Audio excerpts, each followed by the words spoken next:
सुप्रभात। आस कॉलेज पाटन हिंदी विभाग की ओर से मैं डॉक्टर अर्जुन के तड़वी आप सभी मित्रों का हार्दिक स्वागत करता हूं, हार्दिक अभिवादन करता हूं। मित्रों, BSM 1 पाठ्यक्रम के पश्चात आज मैं कहानी के प्रकारों के बारे में कुछ बातें करने जा रहा हूँ। अगले व्याख्यानों में पाठ्यक्रम के अलावा कहानी के फॉर्म यानी कि स्वरूप के बारे में मैंने चर्चा की थी। आज कहानी के प्रकारों के बारे में बात करता हूँ। तो कहानी के प्रकार इस प्रकार है: सामाजिक कहानी, ऐतिहासिक कहानी, चरित्र प्रधान कहानी, आंचलिक कहानी, मनोवैज्ञानिक कहानी, इतने प्रकार है। इससे भी कहानी के कई प्रकार हैं, किंतु आपको जो कहानियाँ पढ़नी है और वह कहानियाँ जिन जिन प्रकारों को लेकर कहानी आई है, सिर्फ उन प्रकारों के बारे में मैं बात करना चाहूँगा। तो मित्रों, कहानी वैसे एक ही है, लेकिन कहानी के नाम अलग अलग क्यों है? कहानी के नाम अलग अलग इसलिए है कि कहानी किस विषय वस्तु को लेकर आई है। जैसे आप और मैं, हमारा सबका नाम अलग अलग है। नाम से ही हमारी पहचान होती है। अगर नाम नहीं है तो हमारी पहचान नहीं है। क्यों? माना कि किसी की मुझे ज़रूरत पड़े, अगर वो काम के वास्ते मैं बुलाता हूँ तो नाम से बुलाना होगा। कैसे बुलाना होगा? नाम से बुलाना होगा। वरना मैं कहूँ, ए इधर आ, इधर आ, तो कोई नहीं आएगा। क्यों? इधर आने का मतलब क्या है? इधर यानी किसको, किसे कहते हैं? अगर उसके बजाय मैं नाम से बुलाता हूँ, ए भाविक, ए इंदुमती, अगर मैं इस नाम से बुलाता हूँ तो तुरंत समझ जाओगे आप कि भाविक को बुला रहा है, इंदुमती को बुला रहा है। तो 10-5 लोग बैठे हुए हैं, लेकिन नाम जिसका मैंने दिया उसका ध्यान मेरी ओर जाएगा। क्यों? मैंने नाम बोला है। तो संसार में बहुत सारे नाम लिए वस्तु हैं, लेकिन नाम से बुलाएंगे तब पता चलेगा। वैसे कहानी एक ही है, लेकिन कहानियों के अलग अलग नाम हैं। जैसे उसने कहा था, कफन, पुरस्कार, चूड़ी वाली, परमात्मा का कुत्ता, मलबे का मालिक, सदगति, ठाकुर का कुआं, उसने कहा था। इसके अलावा असंख्य कहानियाँ हैं, लेकिन कहानी का नाम एक होते हुए कहानियों के नाम अलग अलग क्यों है? तो नाम मित्रों इसलिए अलग अलग है ताकि कहानी की उसकी विषय वस्तु समझ सके। ये कहानी लेखक ने किस विषय वस्तु को लेकर लिखी है। तो लेखक कहानी जब लिखता है तो कोई सामाजिक वस्तु को लेकर या ऐतिहासिक वस्तु को लेकर या कोई अंचल विशेष को लेकर या कोई मानसिक या मनोभाव को लेकर या कोई चरित्र प्रधान कोई विशिष्ट व्यक्ति के आधार बनाकर कहानी लिखता है। तो मित्रों, ये सारे कहानी के प्रकार हैं। तो सबसे पहला प्रकार है सामाजिक कहानी। तो सामाजिक कहानी किसे कहें? जैसे हम समाज में रहते हैं, हमारा अपना घर है, तो समाज में जीते जीते हमें बहुत कुछ करना पड़ता है। व्यक्ति दो तरह का जीवन जीता है, एक व्यक्तिगत व्यक्ति के लिए और दूसरा समाज के लिए। हम सब संसार में सुखी प्राणी है, लेकिन दुखी क्यों है कि हमारे सामने समाज है। सिर्फ अकेला हमें जीना है तो दुख है ही नहीं, कभी दुख नहीं है।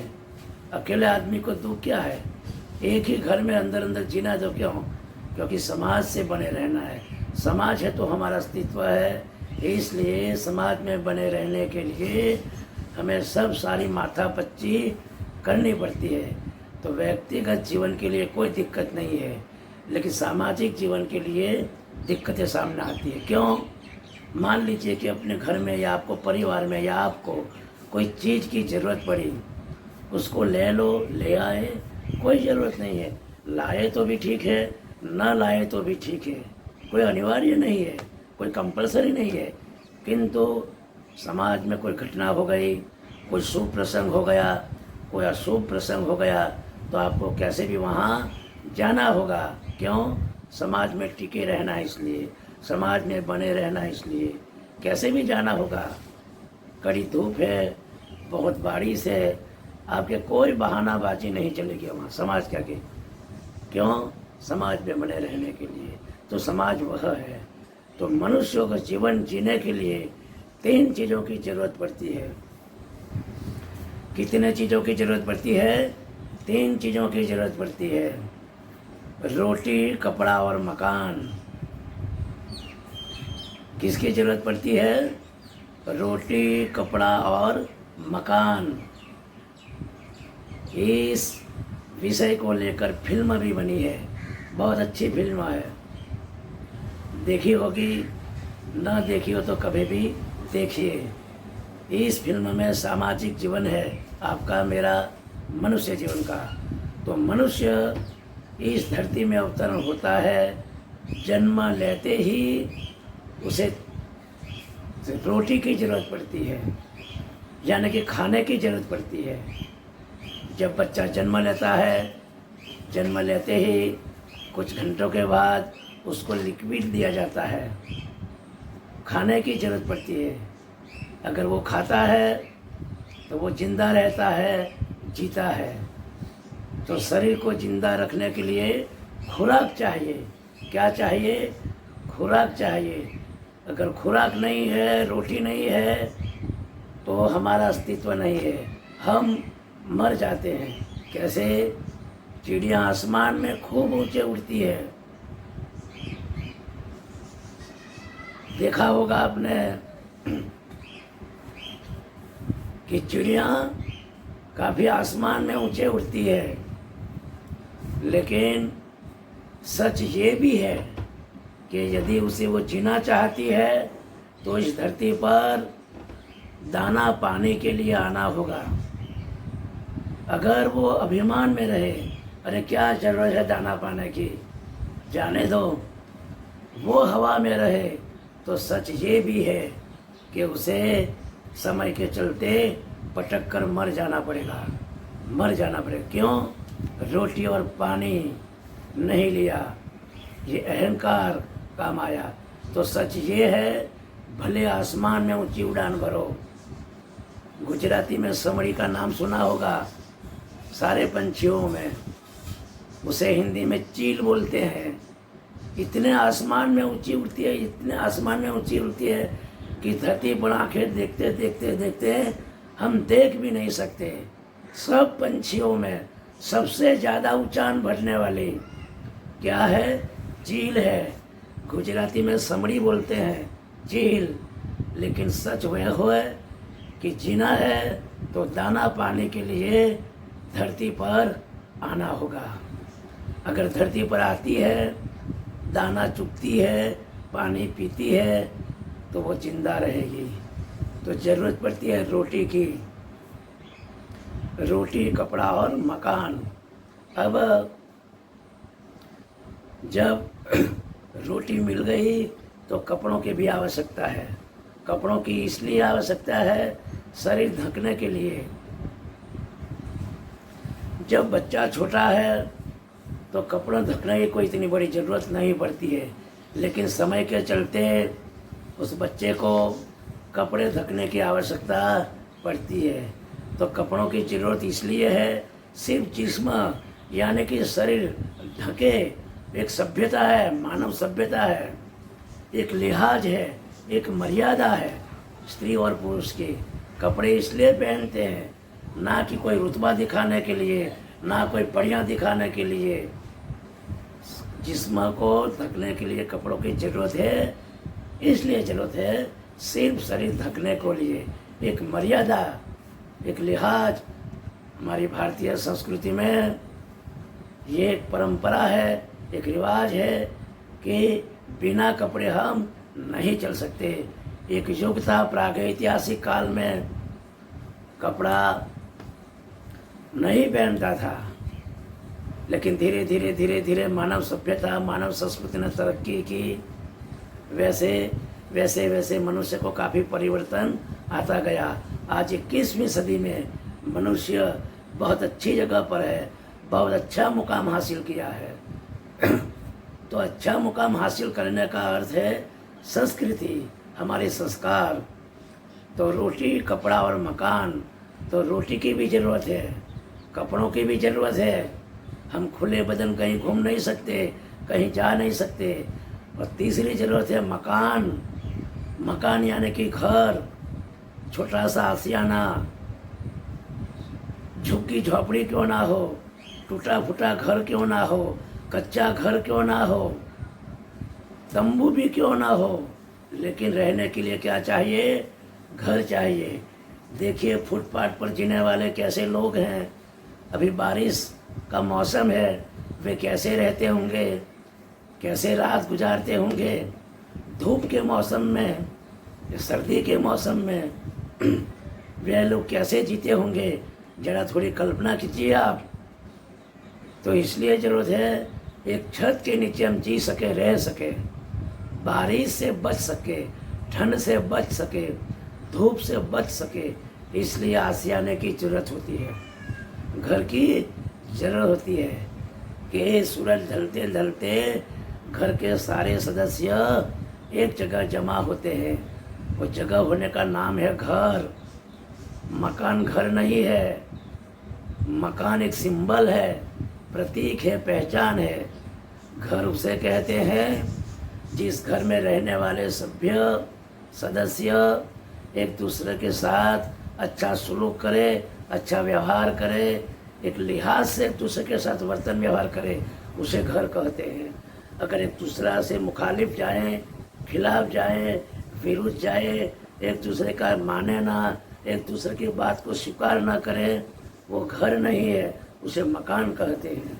तो मित्रों, रोटी, कपड़ा और मकान, तीन चीज़ों की ज़रूरत पड़ती है मानव को इस मिट्टी में अस्तित्व बनाए रखने के लिए।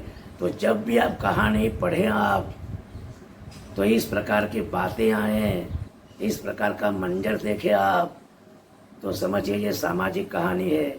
प्रेमचंद की कहानी देख लीजिए, कफन कहानी। कफन कहानी सामाजिक कहानी है। देखिए घिसू और माधव दोनों बाप बेटे एक अलाव के सामने बैठे हुए हैं। अलाव यानी कि ठंड के मौसम में हम ठंड से ठिठुरते हैं, तो इर्द गिर्द से वो आलू लाते हैं और वो आलू वो आग में डालते हैं, यानी कि भूनते हैं, और दोनों बाप बेटे खाने में लगे हुए हैं। घर के में क्या चल रहा है पता नहीं है, उसे भूखे हैं, खाना खाया नहीं है।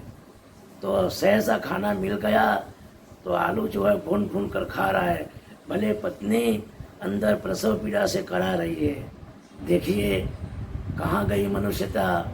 अपनी पत्नी होने के बावजूद भी, पुत्रवधू होने के बावजूद भी दोनों माँ बाप बेटे का ध्यान जाता नहीं है। तो मानवता कहाँ आ चुकी है, मनुष्य कहाँ पहुँच गया है। एक संवेदना होनी चाहिए, देखिए आप, लेकिन संवेदना गायब हो गई है साहब। है ना। बात लंबी है लेकिन मैंने संक्षिप्त में बताया। इसे इस तरह की जो बातें हैं, इस तरह के विचार जो है, इस तरह की जो वस्तु है, उसे सामाजिक कहा जाता है। सामाजिक। तो इस प्रकार का चित्र, इस प्रकार की वस्तु, इस प्रकार की कथा देखने को, पढ़ने को जब आप मिले तो आप तय करें ये सामाजिक कहानी है, समाज की बातें हैं, मेरे घर की बातें हैं, मेरे समाज की बातें है, ये बातें मुझे स्पर्श करती है। जब भी ऐसी बातें हो पढ़ते पढ़ते तो समझिए ये सामाजिक कहानी है। तो ये कहानी का पहला प्रकार हुआ। अब दूसरा प्रकार है ऐतिहासिक कहानी। ऐतिहासिक किसे कहे?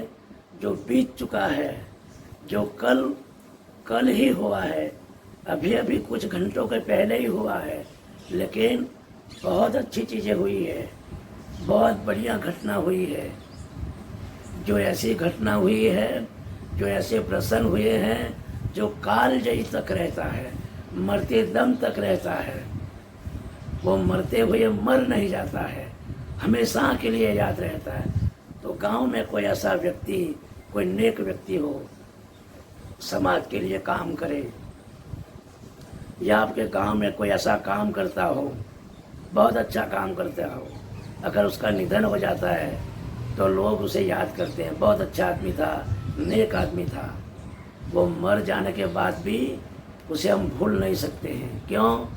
कि उसके पास ईमानदारी थी, नैतिकता थी, वो परिवार के लिए जीता था, गांव के लिए जीता था, समाज के लिए जीता था। तो ऐसा चरित्र कौन है? महात्मा गांधी, सरदार पटेल, सुभाष चंद्र बोस, भगत सिंह, इसके अलावा कई चरित्र हैं भारतवर्ष के। ये महापुरुष है, महामानव है।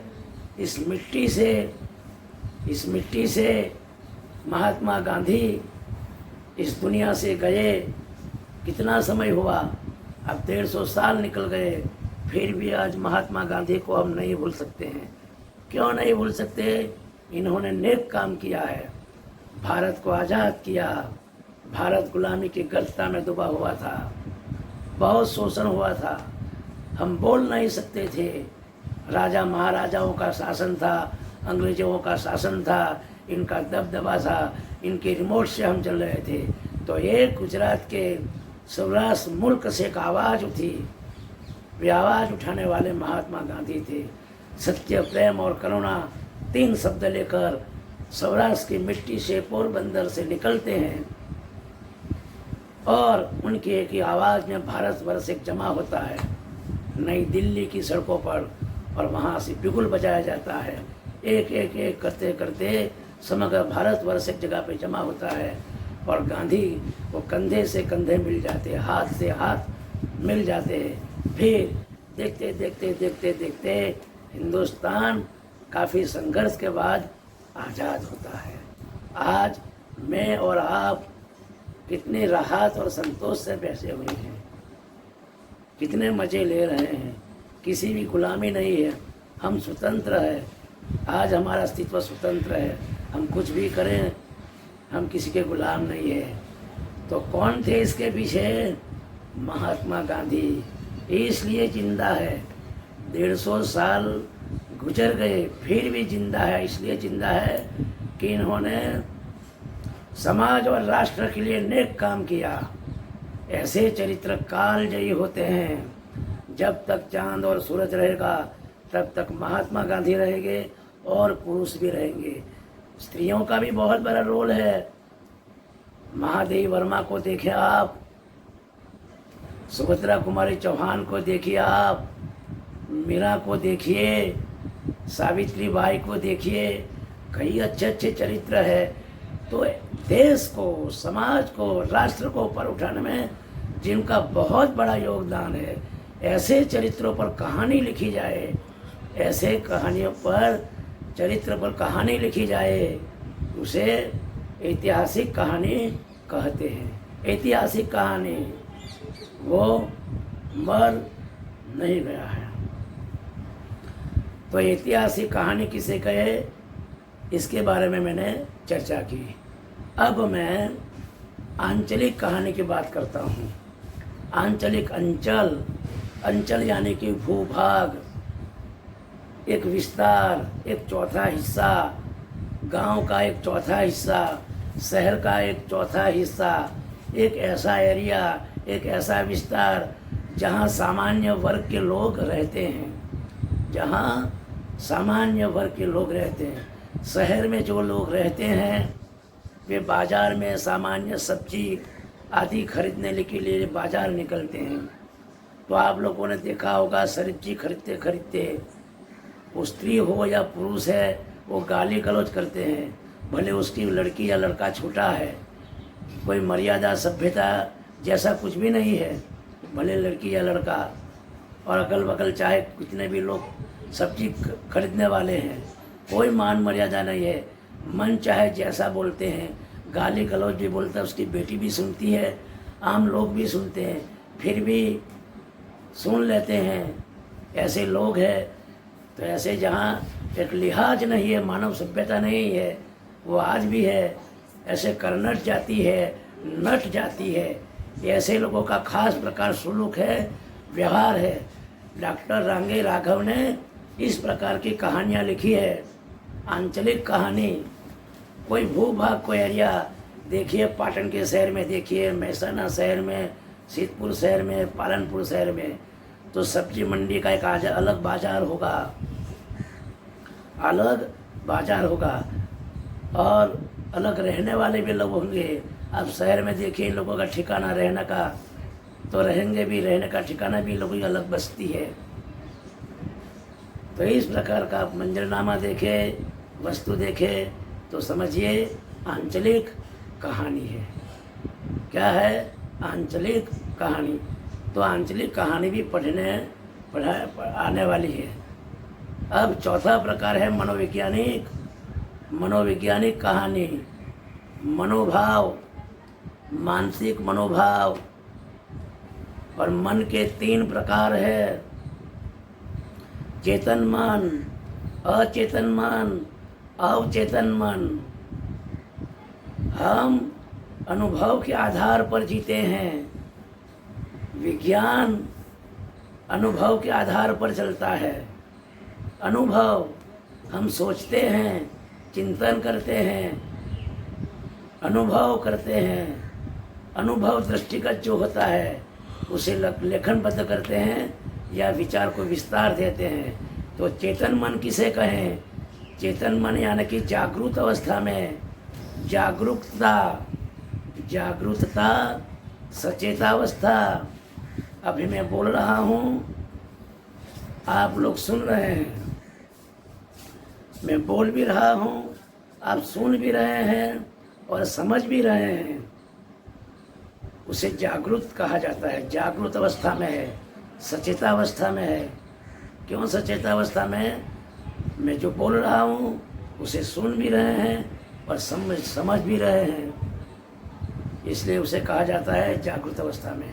चेतन मन, जागरूकता, जागरूकता। और दूसरा है अचेतन मन। अचेतन मन अर्ध जागृत मन, पूरा जागृत मन नहीं होता है। चेतन मन के साथ साथ दूसरा जो मन है अचेतन, गुजराती में अर्ध जागृत मन कहते हैं। तो मैं जो बोल रहा हूँ, आप जो सुन रहे हैं, उसके साथ साथ दूसरा विचार भी चल रहा है आपका मन में, दूसरा विचार भी चल रहा है। कोई भी दूसरा विचार हो सकता है, कहीं खेत में जाना हो, बाजार में जाना हो, या कोई दोस्त को मिलना हो, कोई दोस्त को फ़ोन करना हो, व्हाट्सएप करना हो, या ये व्याख्यान सुन के बाद मैं फ़ोन करूं, इधर जाऊं उधर जाऊं, आपके दूसरा कोई भी एनीवे कोई विचार चलता होगा। आप मुझे सुन भी रहे हैं, समझ भी रहे हैं, लेकिन इसके साथ साथ दूसरा विचार भी आपके मन में चल रहा है, उसे अचेतन मन कहते हैं, अर्ध जागृत मन। और तीसरा है अवचेतन मन। अवचेतन मन, अवचेतन मन यानी कि कोई ऐसा विचार, एक ऐसा विचार जो मन की बातें हैं, दिल की बातें हैं, जिसके प्रति बहुत लगाव है लेकिन आप बोल नहीं सकते हैं। अंदर ही अंदर घुटते जाते हो, अंदर ही अंदर घुटते जाते हो आप। उसे अंतर्द्वंद कहते हैं, अंतर्द्वंद, अंतर विरोध, आंतरिक भाव, मनोभाव। आपके जो मनोभाव जो है, जो विचार, मन के जो विचार है, मन के जो भाव है, वो अंदर ही अंदर घुटता जाता है, अंदर ही अंदर घुटते रहते हैं, लेकिन बोल नहीं सकते हैं। लेकिन देर रात को हम कहते हैं ना कि हमें सपना आया, ख्वाब आया, वो जो सपना है एक विचार, क्योंकि आप सोते हैं लेकिन आपका मन नहीं सोता, मन लगातार निरंतर जागृत है, लेकिन कोई एक विचार आपने किसी के सामने प्रस्तुत नहीं किया। वो विचार देर रात को वो ख्वाब के जरिए, सपने के जरिए निकलता है, समझे ना, तो उसे अवचेतन मन कहते हैं। तो मित्रों, कहानी के 4 प्रकारों के बारे में मैंने बताई बात। सामाजिक कहानी, ऐतिहासिक कहानी, आंचलिक कहानी और मनोवैज्ञानिक कहानी। इसके अलावा चरित्र प्रधान कहानी, राजनीतिक कहानी, समस्या प्रधान कहानी, बहुत सारी कहानियों के प्रकार है। लेकिन मैं समझता हूँ इतने प्रकारों की आपको ज़रूरत है, काफ़ी है। तो आज कहानी के प्रकारों को मैंने बात की। अब इसके बाद अगला व्याख्यान मेरा जयशंकर प्रसाद की चूड़ी वाली कहानी की ओर जाएगा। तो मित्रों, जयशंकर प्रसाद की चूड़ी वाली कहानी है। ये चूड़ी वाली कहानी एक बार आप पठन कर ले, कहानी पढ़ लीजिए, ताकि व्याख्यान देने से पहले आप पढ़ लेंगे तो आप कहानी के साथ साथ, यानी कि मेरे साथ साथ आप भी चलेंगे, दोनों के बीच तादाद में होगा। आप भी मुझे पढ़ाएंगे, मैं भी पढ़ाऊँगा, हम दोनों साथ साथ पढ़ेंगे तो और मज़ा आएगा, ताकि आप कहानी को पूरी ढंग से, पूरे सब प्रकार से आप कहानी को समझ लेंगे। तो अगला व्याख्यान श्री जयशंकर प्रसाद की चूड़ी वाली कहानी लेकर आऊँगा। तब तक जितना भी आज मैंने कहा उसके बारे में थोड़ा स्मरण करें, चिंतन करें। तब तक